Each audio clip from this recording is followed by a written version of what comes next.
বিষ্ণুপাদায় কৃষ্ণপৃষ্ঠায় ভূতলে শ্রীমতে জয় পতাকা স্বামিনীতি নামিনে নমো আচার্যপাদায় নিতাই কৃপা পদায়িনে গৌরকথা ধামোদয় নগর কামতারিণে নমো বিষ্ণুপাদায় কৃষ্ণপৃষ্ঠায় ভূতলে শ্রীমতে ভক্তি বেদান্ত স্বামিনীতি নামিনে নমস্তে শাশ্বতে দেবে কৌরবাণী প্রচারিণে নির্বিশেষ শূন্যবাদী পাশ্চাত্য দেশ তারিণী।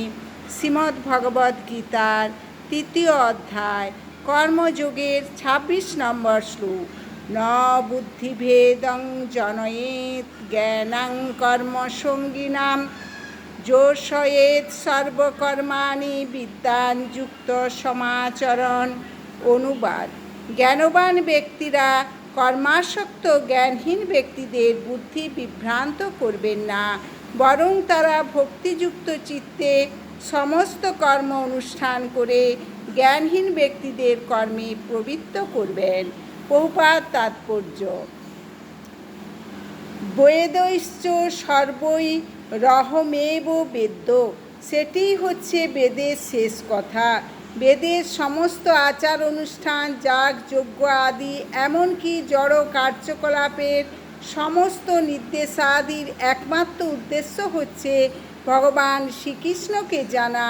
যেহেতু বদ্ধ জীবেরা তাদের জড় ইন্দ্রিয় তৃপ্তির অতীত কোনো কিছু জানে না, তাই তারা সেই উদ্দেশ্যে বেদ অধ্যয়ন করে। কিন্তু বৈদিক আচার অনুষ্ঠানের বিধিনিষেধের দ্বারা নিয়ন্ত্রিত হয়ে সকাম কর্ম ইন্দ্রিয় তর্পণের মাধ্যমে মানুষ ক্রমান্বয়ে কৃষ্ণ ভাবনায় উন্নীত হয়।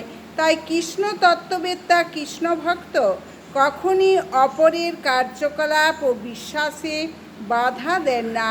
পক্ষান্তরে তিনি তার কার্যকলাপের মাধ্যমে শিক্ষা দেন কিভাবে সমস্ত কর্মের ফল শ্রীকৃষ্ণের সেবায় উৎসর্গ করা যেতে পারে।